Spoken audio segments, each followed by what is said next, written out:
After 4 more years of growing, our Diplodocus babies are still in the forest nursery. And their teensy neighbor is still on the lookout for damselflies.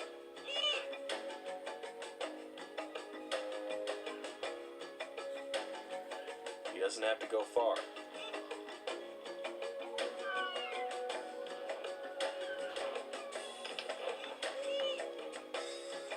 He hops a ride on one of our 3 survivors.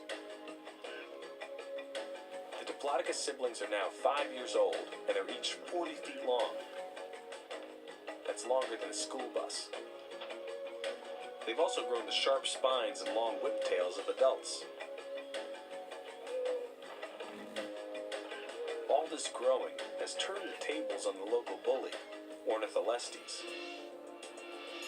He'd like to get one more juicy chunk of Diplodocus.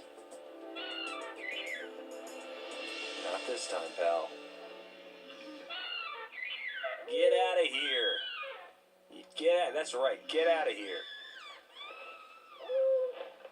Now that the young Diplodocus are growing up, they're also growing out of their temporary home. Soon, our 3 survivors will need to leave the forest nursery and join the grown-ups on the plain. Meanwhile, there's more room beside a river that runs through the forest. But Jurassic danger comes in many shapes and sizes. This time, an unstoppable killer is stalking every living thing. Somewhere in the forest, lightning has struck and the fire's spreading. They only have one choice: run. Their survival depends on the answer to a simple question: who will move faster, our Diplodocus or the fire?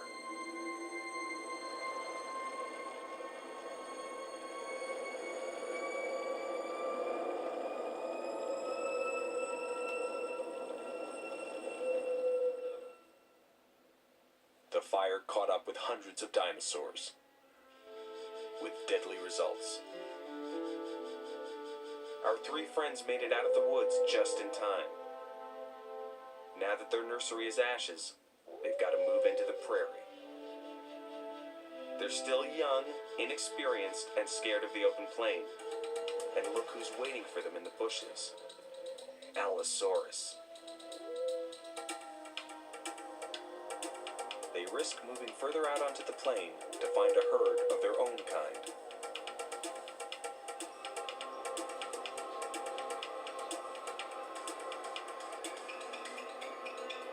After spending a scary night on the open ground, our trio cries out for help.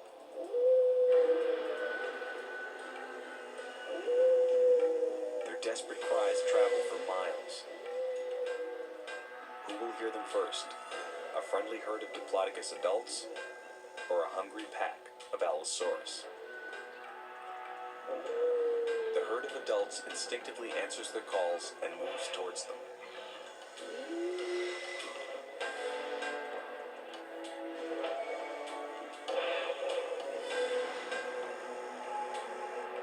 A female checks them out.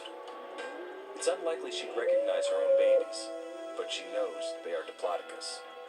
After surviving so many dangers in the forest, and seeing so many of their brothers and sisters lost or killed, our friends finally join the adult herd. They're in the big leagues now.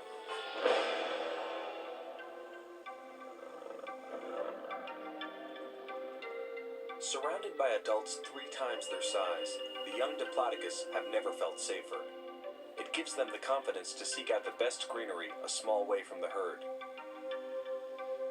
But someone is watching. An Allosaurus waits for the young Diplodocus to stray further from the herd. And she does.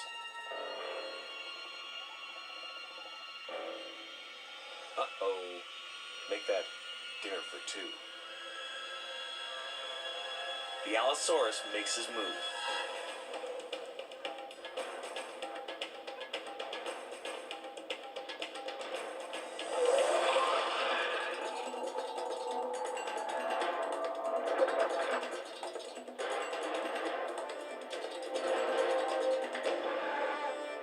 The lumbering Diplodocus is no match for a predator who can run 20 miles an hour.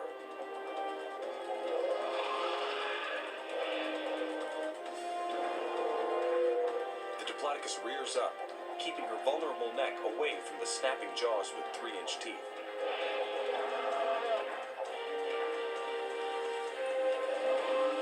And then, Jurassic Smackdown, delivered by a full-grown Diplodocus. Oh yeah, that's gotta hurt. But he shakes it off. The Allosaurus's only hope is that the Diplodocus might die from the wound in her side. But the wound isn't deep, and the young Diplodocus will recover. When the 3 sauropods are grown, they'll never be afraid again. There are no carnivores in the Jurassic big enough to hurt them. If they're lucky, they could even live to be 100 years old. But while they're kids, they get all the protection they need from the herd. And who knows?